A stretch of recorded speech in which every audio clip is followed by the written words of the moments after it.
A todos. Hoje nós vamos falar um tema interessante, chama uma viagem chamada vida.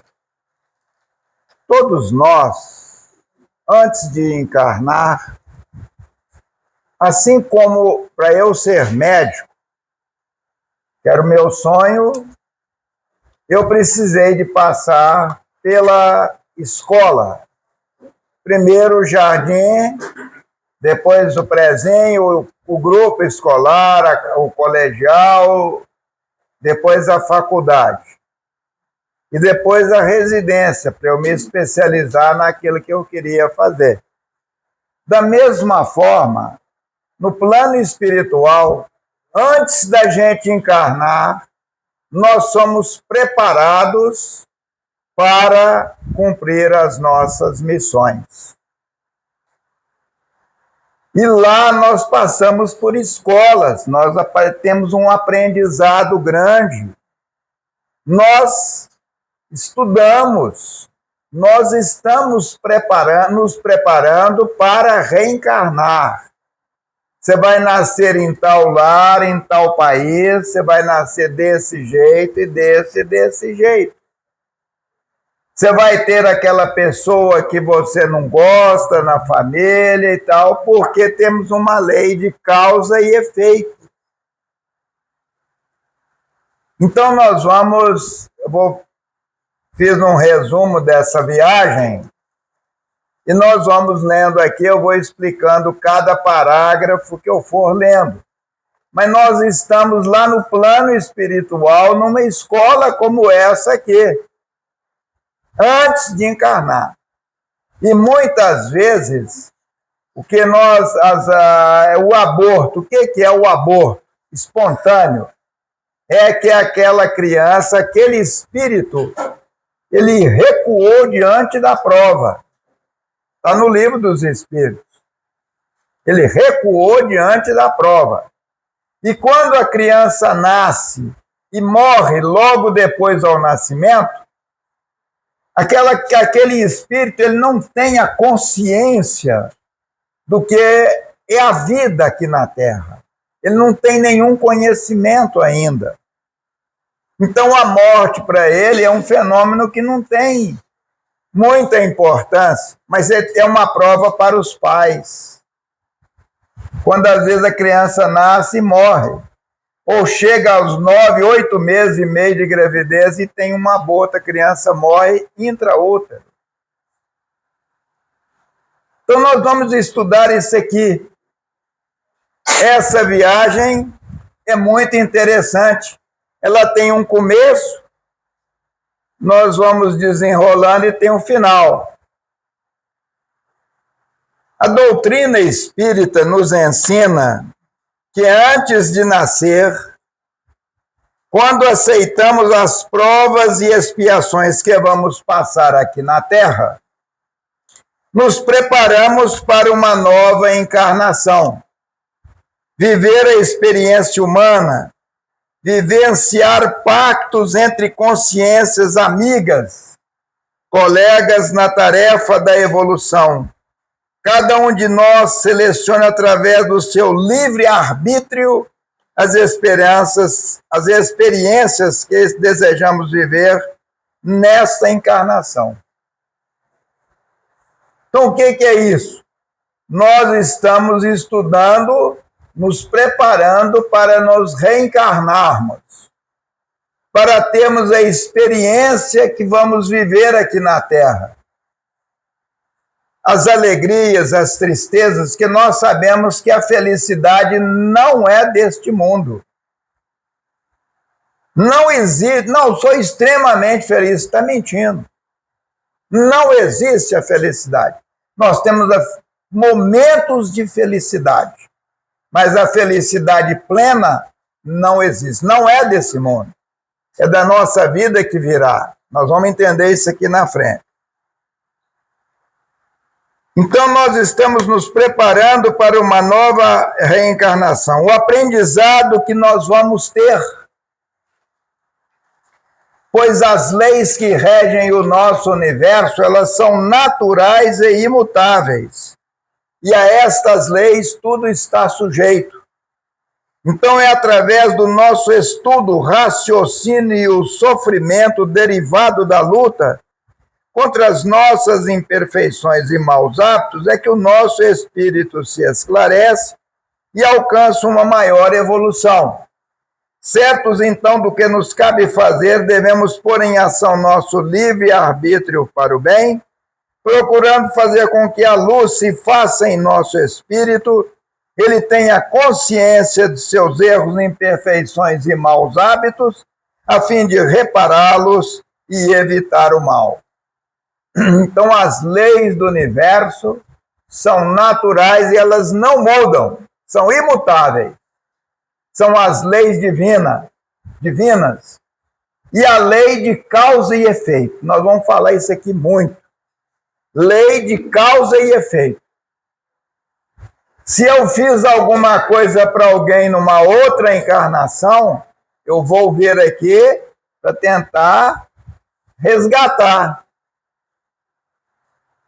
Muitas vezes nós encontramos filhos que odeiam os pais, que não combinam, que têm uma desavença muito grande, mas vem como aquele amor de pai e mãe, a filha que não combina com a mãe, o filho que não combina com a mãe, mas eles vêm com a intenção de resgatar aquele ódio que tiveram um do outro em encarnações precedentes e resgatar esses débitos. E muitas vezes, devido ao embate entre o amor e o ódio da mãe e os filhos, que é um amor puro e verdadeiro, uma das partes suicida. Aí é que a prova complica. É o que eu falei naquela outra palestra que eu fiz aqui em agosto, sobre a depressão e a doutrina espírita. Quando vai ao suicídio, o suicídio é a mesma coisa, é considerado um assassinato no plano espiritual. Nós cometemos um assassinato conosco próprio, e vai ser cobrado, Deus cobra.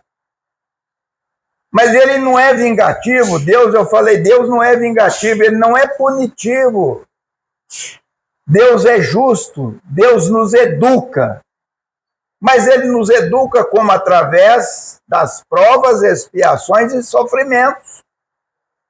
Ele nos educa, nos ensina. Então, as provas, os sofrimentos, as angústias pelas quais passamos, são para nós aprendizados diários que nós temos. E as provas cada vez mais difíceis para nós suportarmos. O perdão é um caminho da felicidade. Então é através do desapego, da solidão, da indiferença, na angústia da traição, na pobreza material ou da riqueza, em que a riqueza nos fascina e nos afasta de Deus. Vamos ter relacionamentos com uma esposa difícil, um marido incompreensível, um filho problema, um parente que não é simpático, viver a deficiência, nascer em um lar desajustado para cumprir os desígnios de Deus, ou num país em uma situação complexa, experimentar a humildade de se deixar cuidar ou de cuidar dos outros. Então nós vamos ter a experiência humana, nós estamos lá em cima ainda no plano espiritual, nós não nascemos. Nós estamos aprendendo o que nós vamos passar aqui na Terra. Olha, você lembra que você fez isso com seu marido? Você lembra aquela... Você vai voltar, a lei de causa e efeito, você vai resgatar esses débitos. E tudo que foi feito, você vai ter que resgatar. Vai viver assim. Então, aquela pessoa incompreensível, aquele problema, aquele prego no sapato. E que nós temos que ter tolerância, paciência, amor, perdoar. E humildade também. Como nós podemos escolher as matérias e se matricular na faculdade onde vamos concretizar nossas missões, engenheiros, advogados, médicos, administradores, etc.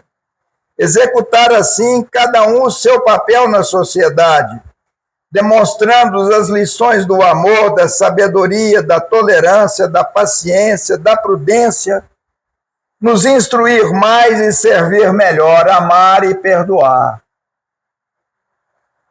Então, assim como para eu ser médico, eu passei por várias etapas na minha vida, para eu instruir, para eu poder servir melhor, para eu poder amar e aprender a perdoar. Da mesma forma, nós estamos na escola da vida, aprendendo com os sofrimentos, com as angústias, com as cobranças, com a educação que Deus está nos dando. Porque nós não somos proprietários de nada, somos usufrutuários e não proprietários.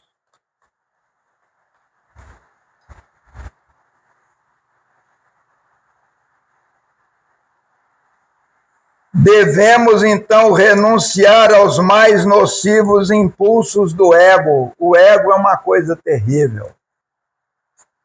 Vou dar um exemplo para vocês do que é o ego. Eu tenho uma paciente negra dos olhos verdes.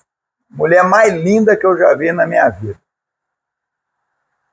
Em 82, eu operei ela de estrabismo. O olho dela era assim, o outro era assim. E ela conversava com a gente assim, falei, mas como é que eu vou te operar? Se você não está me olhando para mim, você vai me operar? Não tem dinheiro para te pagar, não estou te falando de dinheiro. Fiz a cirurgia dela pelo SUS. Deus abençoou tanto as minhas mãos, ficou perfeito o olho dela. Essa moça, ela era empregada doméstica. Meu sonho era ser enfermeira. Não, seu sonho é você vai ser enfermeira. Mas como é que eu não tenho dinheiro para pagar cursinho? Não, você quer estudar?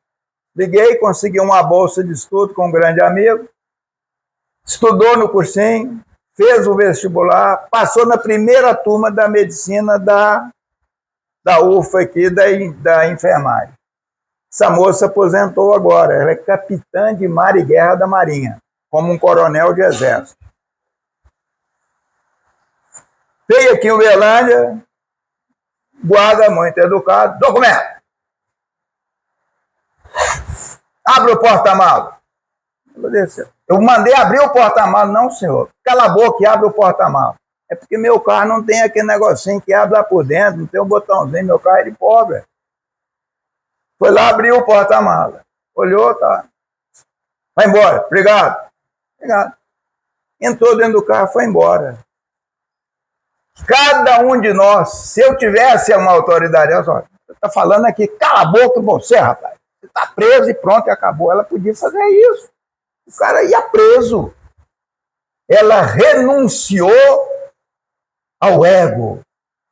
Aquele coitado daquele soldado, eu falei, mas o cara desse ganha 3 mil por mês, 4. E ela ganha 40.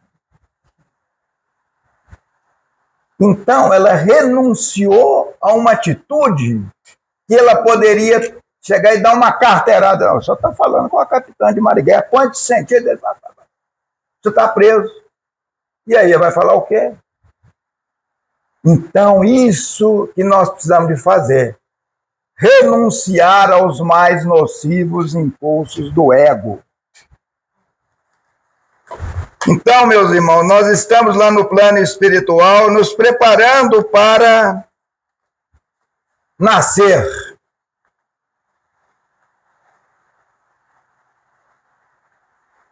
Terminamos o nosso curso preparatório para a nossa reencarnação. Então, nós estamos formando lá para reencarnar.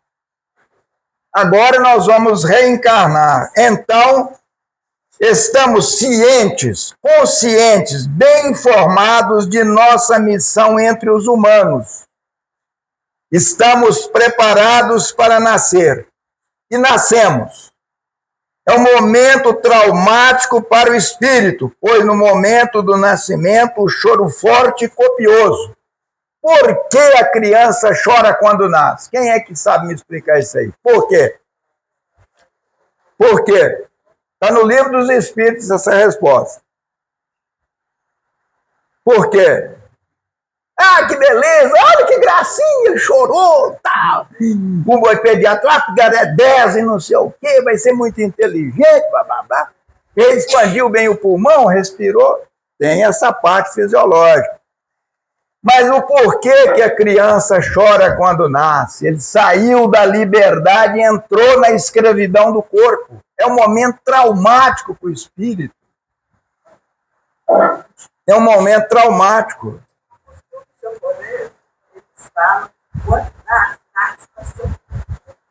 Sem dúvida. É o choro da criança, né? Então, por quê? Porque ele tem uma prova pela frente. E o mais importante, aqui, ó, porque deixou a liberdade no plano espiritual e veio para o cárcere material, o corpo humano. É necessário coragem para vir à Terra. Está anunciado que estamos entre os vivos. Chegamos com todos os compromissos assumidos e esquecidos. Olha a grandiosidade de Deus. Se eu soubesse que eu ia ter um primo chato, uma outra ali, uma pessoa da família, aquele cunhado intolerável, uma cunhada que eu não gosto, outro que eu não sei o quê, papapá, você acha que eu ia ficar? Não, essa daqui eu não quero saber de você, não, eu vou escolher outra pessoa. Se a gente tivesse consciência, a gente ia saber escolher, mas Deus é tão grandioso que nós esquecemos o que nós combinamos. Nós esquecemos o que nós combinamos. Está aí a grandiosidade de Deus. Não tem cartas marcadas. Cumprir as provas e expiações, tendo em mente o acordo firmado antes do nascimento. Trazer amor, compreensão, bondade, renúncia e outras virtudes adquiridas em reencarnações passadas, ou os débitos que nós adquirimos. E vamos daqui agora resgatar. E a gente tem que ter paciência, tem que ter muita sabedoria para falar. No mundo que nós estamos vivendo hoje, está muito chato de viver. E nós temos que ter muita sabedoria para saber o que nós vamos falar e o que falar. Muita paciência para ouvir. Serenidade nas atitudes e amor nas decisões. É muito difícil isso, gente. Por que é difícil? Porque nós somos egoístas e orgulhosos. Somos soberbos muitas vezes.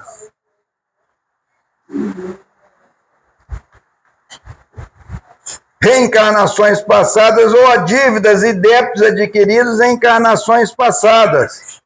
Algumas dessas almas são irmãos, a família, a esposa, gente tão próxima que muitas vezes nos machucam e nos parecem alheias. As pessoas nos machucam com palavras.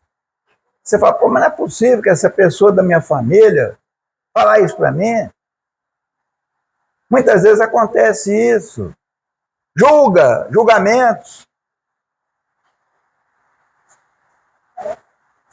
Temos os colegas de escola, de faculdade, vizinhos, amigos, os primeiros amores, os colegas de trabalho.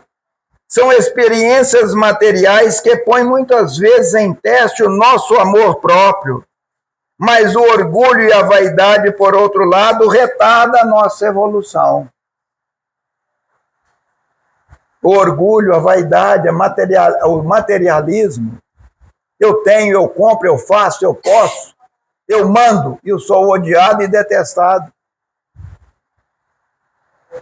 Então não adianta. Muitas vezes Deus dá, nós estamos vendo aí vou dar um exemplo aqui do nosso ministro lá do STF. Todo mundo tem pavor daquele sujeito, eu tenho pena, tem que orar por ele, porque esse é um distúrbio severo e ele vai pagar caro o que está fazendo. Muito caro. A dívida é extraordinária.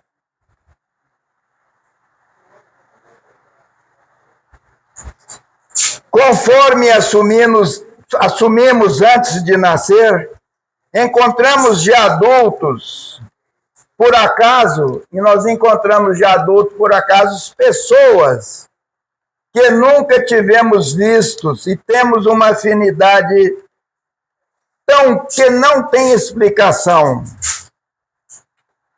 Eu vivi isso aqui uma vez em Belo Horizonte, eu estava finalizando a minha residência, eu tive um professor, esse professor era de origem espanhola, e nós terminamos uma cirurgia de estrabismo, foi quem me ensinou a operar, e esse cidadão, esse professor me falou assim, vamos comer um sanduíche ali no boteco da esquina ali da Rua dos Otônicos com a Avenida Alfredo Balena, tem esse boteco lá até hoje. É o melhor sanduíche de Belo Horizonte. Chegamos lá, pedimos um sanduíche com mate couro, que é uns refrigerantes tem lá em Belo Horizonte, não sei se tem aqui agora. Tem. Tem um mate couro, pegamos um mate couro, comemos. Chegou um cara lá, um morador de rua, sei lá, um sujeito fedido. Ô moço, paga um sanduíche pra mim, me dá um sanduíche. Eu falei, senta aqui. Pô, e meu professor, como é que você vai fazer esse cara sentar aqui, rapaz? Pelo amor de Deus. Não, deixa o cara sentar aí, traz o sanduíche pra ele. O cara comeu o sanduíche numa voracidade inexplicável. E de repente, ele começa a conversar com meu professor em espanhol. Eu nasci em tal lugar assim na Espanha, e tarará, tererê, eu trabalhei. Mas você trabalhou com meu tio, irmão do meu pai? Seu pai era o fulano de tal, papapá, e foi descrevendo. Falou toda a família dele. E esse cara, o cheiro foi desaparecendo. E ele percebeu o cheiro do pai dele naquele sujeito. E ele teve aquela afinidade, ele disse que ele não teve explicação para dizer que afinidade tão grande foi aquela que ele teve. Eu disse a ele, quando, de repente, nós estávamos, a gente conversando, uns 40 minutos conversando, tem um barulho lá no fundo do boteco, nós olhamos para trás, na hora que nós olhamos, cadê o cara? Virou arnica, sumiu. Sumiu. E aí eu disse para ele, esse cara foi seu pai numa outra encarnação. Aquela afinidade, aquela coisa que ele sentiu.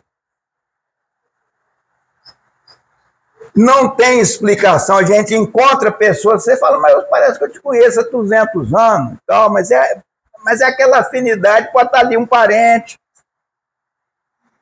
Por trás de cada caso, se tece um plano que não percebemos.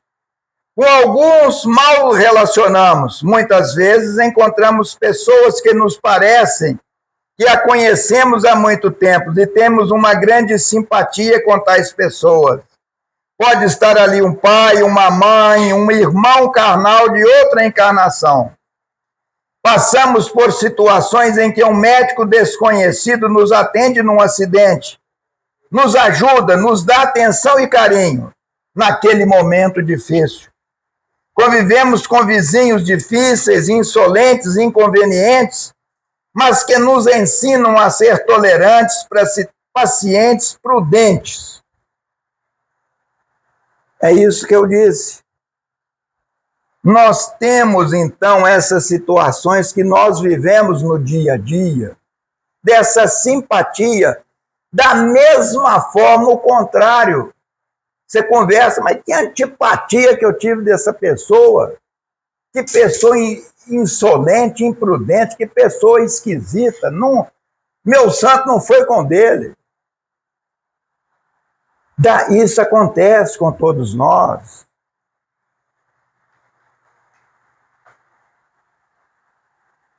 Temos durante a nossa longa viagem um parente que detestamos. Está aí a bondade de Deus, saber conviver com ele. E assim resgatarmos nossos débitos pretéritos. Nada é casual em nossas vidas, o acaso não existe. Tudo tem uma razão de ser. As doenças que nos afetam, as dores, as perdas, fazem parte do nosso processo evolutivo. Muitas vezes questionamos, eu? Por que eu? Por que isso acontece comigo? Pô, eu sou uma pessoa tão boa, mas por que aconteceu isso? Não, uma pessoa amável, caridosa, ajuda e faz isso e faz aquilo, mas aconteceu isso.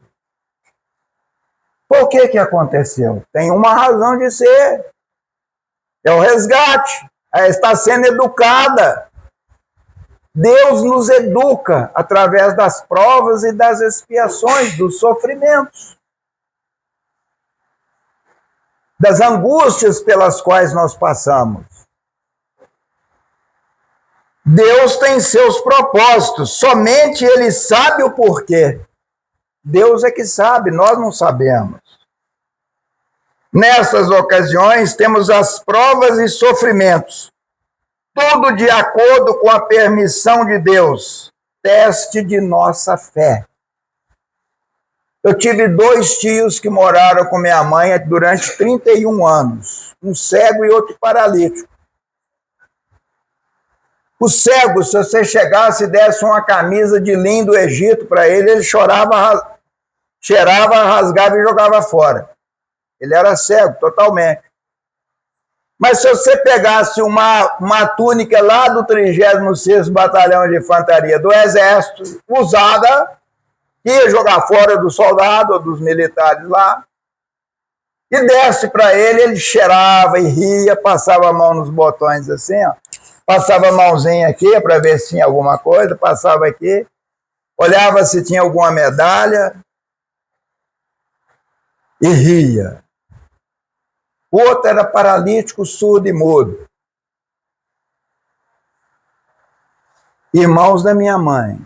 O cego morreu, ele já era cego, cortou uma mão, um braço, cortou uma perna. Quando ele foi cortar outra perna, Deus levou ele. Por que isso? Foi um grande general de exército. E eu falava isso para ele. Sabe o que ele me falava? Dias melhores virão. E hoje é um espírito de muita luz no plano espiritual. Cumpriu a missão dele. Fez cegos. Cortou braço, perna, muita coisa deve ter feito. É a mesma coisa eu devo ter feito cegos. Hoje eu faço cegos enxergar. E ai de mim se eu não fizer isso. Perder as oportunidades de fazer o bem é uma perda real. Os papéis são distribuídos sem script, tudo improvisado, sem lembranças do que combinamos. Cada um tem seu papel na sociedade. Cada um tem a importância da sua vida aqui na sociedade. O lixeiro, a moça que varre a rua, o padeiro, o açougueiro, todo mundo tem o seu valor na sociedade. O advogado, o engenheiro, o médico, todo mundo. O administrador, todo mundo tem seu valor. Cada um de nós com a sua individualidade, com a liberdade de escolha, que é o nosso livre-arbítrio. Aí é que nós damos com a berruma no prego, como diz o mineiro. Aí é que lasca tudo, porque nós às vezes não sabemos fazer as escolhas certas.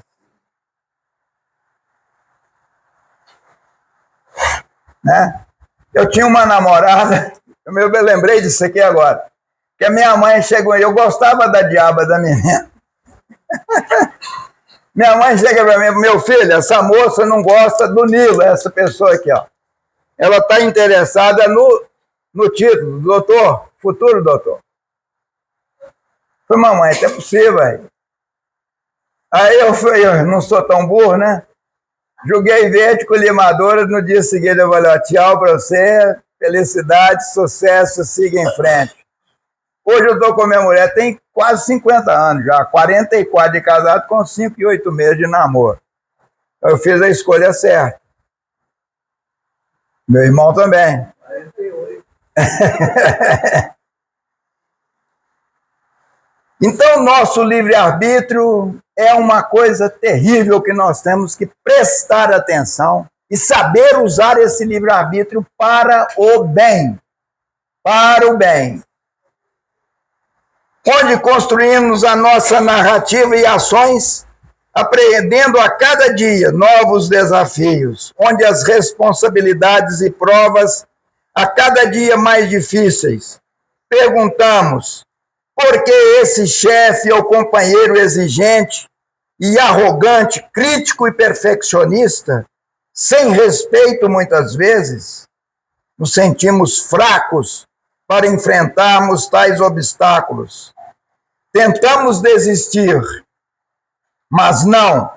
O que devemos fazer? Ter a sabedoria da água, contornar os obstáculos e seguir adiante. O difícil é o saber o que e o porquê aqui viemos para resolver. Eu me perguntei isso, o que é que eu estou fazendo aqui? O que é que eu vim resolver aqui? Com quem que eu vim resolver? E eu posso dizer para vocês que eu já sofri para burro. Trabalhei no Mercado Central em Belo Horizonte, vendi fruta no balaio na rua, um balaião assim, põe coisa assim, uma corda aqui, ó, no pescoço, pegava o balaio por lado assim, para os caras não tomarem a mercadoria. Quando estava parado assim na fila do ônibus, olha aí, maçã, 3 por 1, olha a pera, olhava para lá, tinha um cara que era o olheiro, ele dava um apito, a gente corria. Não é fácil, mas eu tinha que passar por isso. Eu agradeço a Deus hoje todos os dias. Eu tive um ensinamento muito grande. É isso que eu acabei de falar. Tinha muito obstáculo na frente. Não, você não tem capacidade para ser médico, não, rapaz. Vê se você se enxerga, até isso eu ouvi. Mas eu tinha o meu objetivo era lá. Tanto é que hoje eu não esqueci de onde eu vim.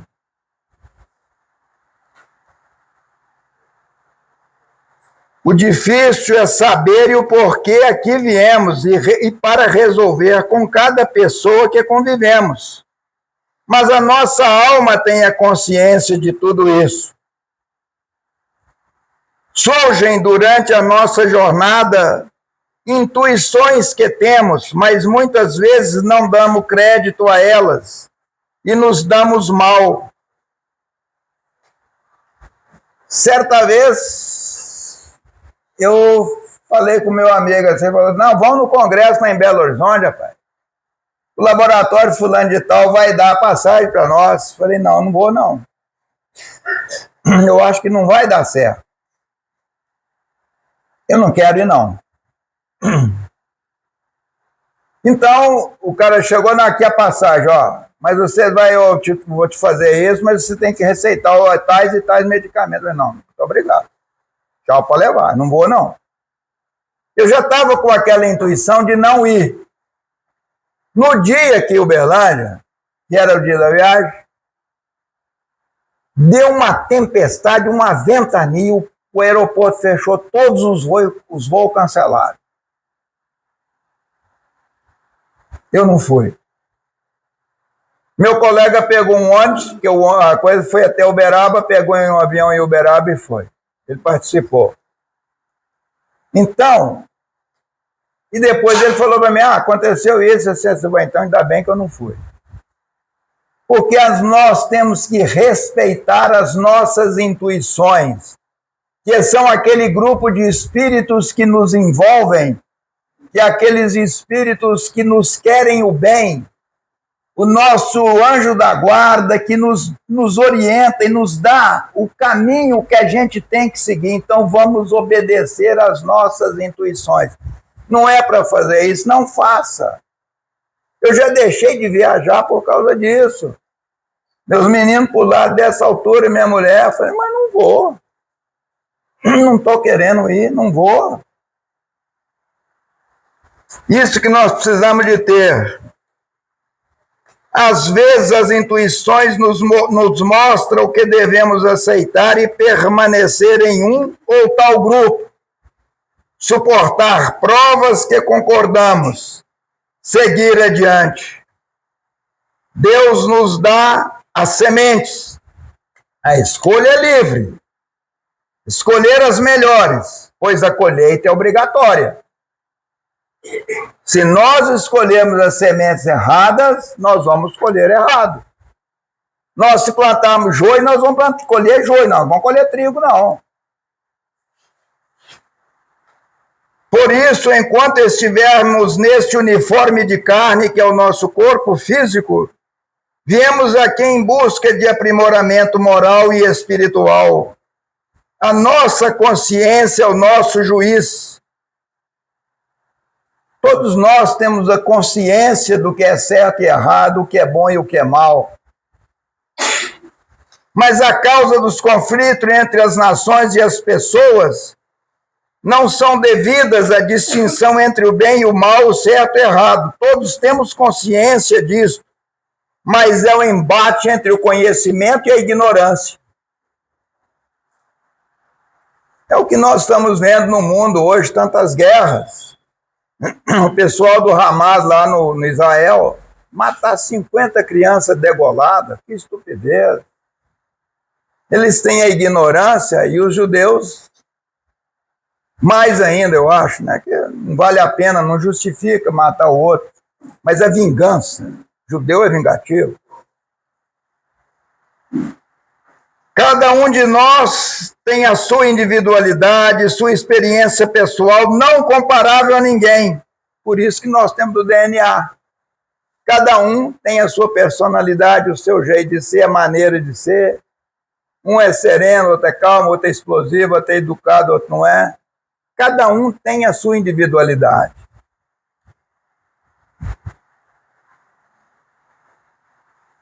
Umas nos nutrem, outras nos acariciam e nos tornam amáveis e suaves, onde a afabilidade e a doçura serão marcas que deixaremos ao longo de nossa viagem por onde passarmos. Outras nos trazem tristezas e angústias que colocam em teste a nossa paciência, perseverança e fé. São aprendizados importantes que vamos adquirindo ao longo do caminho. Muitas vezes perdemos o nosso verdadeiro valor, presos às ilusões que o mundo material nos mostra. Eu fui em São Paulo, vi um carro, que o teto solar tem células fotoelétricas, que o carro está no sol, aquilo funciona e gera a energia para o ar-condicionado funcionar. Você entra no carro e está fresquinho. Você vai lá, liga o carro, fala, vamos para a rua tal, número tal. O carro vai sozinho. Você pode virar o banco assim, ó, e virar para trás lá, e o carro vai sozinho. Pode virar de costas para o volante. O bom é que o carro, por exemplo, você chega assim, vaga incompatível. O tamanho do carro é maior do que a vaga. Vaga compatível. Aí você aperta um botãozinho, ele vai estacionar, as rodas viram assim, e vai fazer isso assim de lado, assim e volta. Olha que beleza.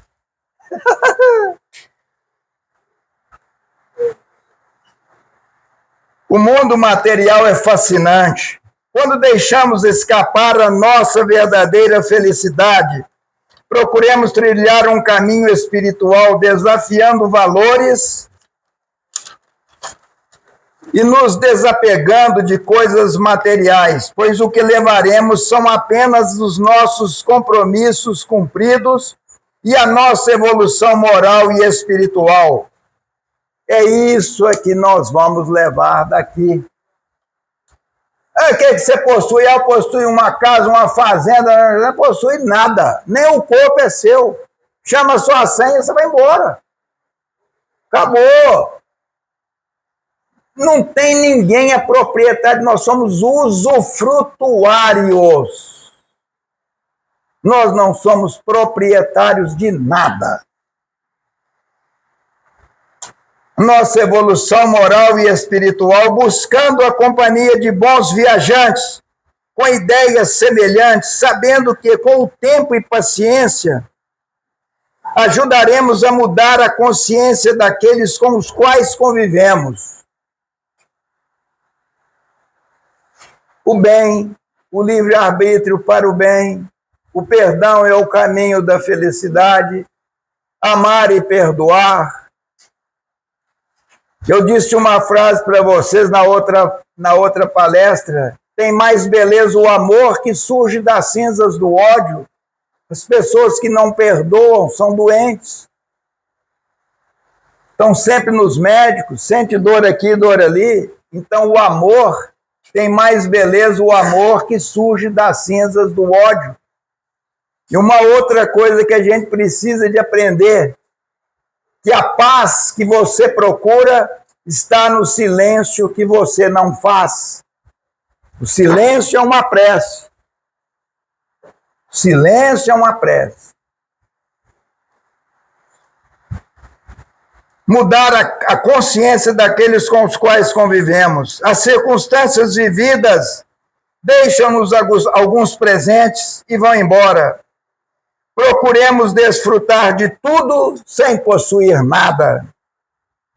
Façamos com que a nossa jornada seja leve e feliz, como um viajante experiente que não se apega a nada que possa, porventura, pesar a sua bagagem.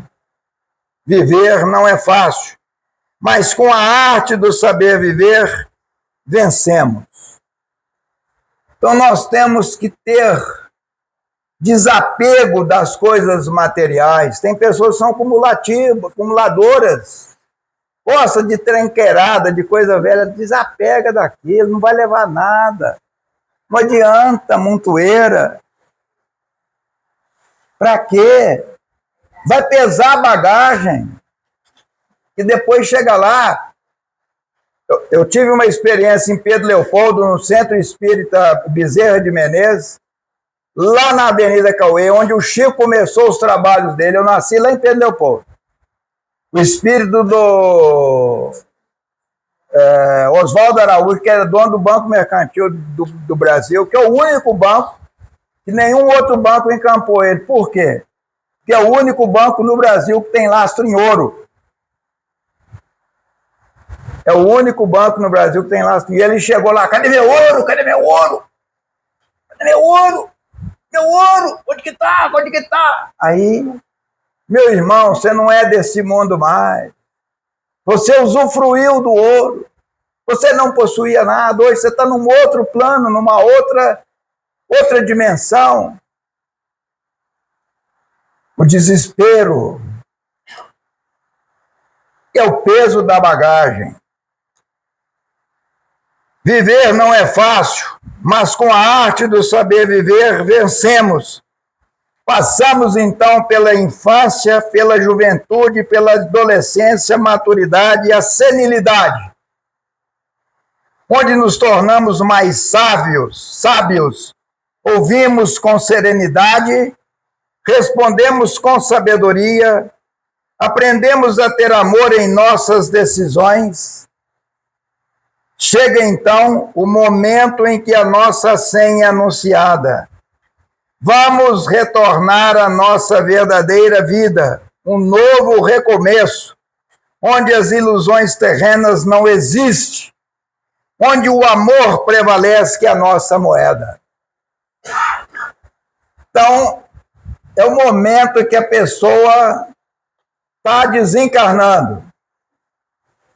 O bem que fizemos, o que realmente renunciamos durante a nossa viagem aqui na Terra. A morte física é um dia que deve se viver intensamente, pois estamos fora do cárcere, o nosso corpo.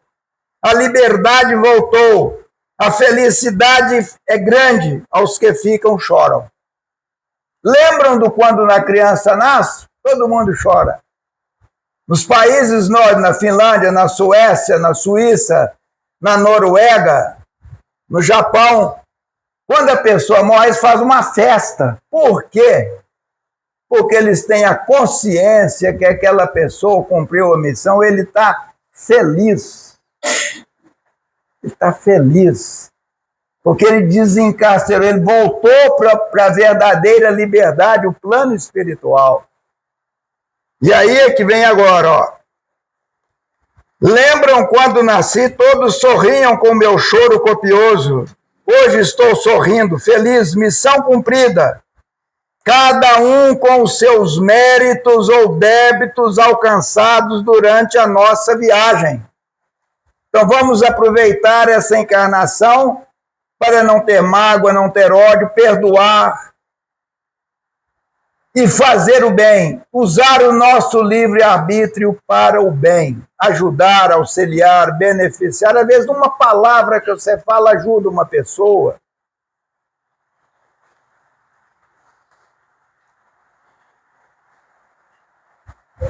Com os nossos débitos alcançar durante a nossa viagem, que o egoísmo, o orgulho, a vaidade, o materialismo desapareçam da terra, o egoísmo principalmente, e de nossos corações, que a paz e a luz divina brilhem em nossas mentes até um dia, quando nós todos vamos encontrar no plano espiritual.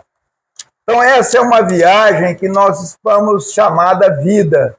E nós precisamos aprimorar cada dia mais os nossos sentimentos, a nossa paciência, que hoje as pessoas não têm paciência, não têm tolerância, o ego aguçado, o materialismo arraigado, a falta de empatia, a falta de solidariedade, a falta do perdão, as famílias dilaceradas, né? Eu tenho uma pessoa muito amiga que a filha é usuária de droga, mas está numa situação deprimente. Né? Por que isso? As desavenças dentro de casa, a preocupação com o ter. Hoje os pais preocupam em dar aquilo para aqueles que não tiveram para os filhos, mas está errado, a gente tem que ensinar eles a pescar, e não é dar o peixe, não. Aqui, ó, você vai ali, você vai trabalhar, compra o anzol, o encastor, compra a chumbada, a linha, a vara e vai lá pescar o peixe. Mas dá tudo de mão beijada, está errado. Então nós estamos vivendo num mundo em que as coisas materiais são mais importantes. Nós precisamos voltar para a nossa verdadeira vida. A felicidade não é desse mundo. A felicidade não é daqui. Eu agradeço imensamente a paciência de vocês. Acho que eu já passei um pouco do horário aí. E me perdoem por isso. E que Jesus nos abençoe e nos ampare. E ao voltarmos à nossa casa, levemos a luz, a paz, a harmonia, a serenidade e o amor. Que a luz divina brilhe em cada um de vossos lares. Que Deus nos abençoe. Obrigado.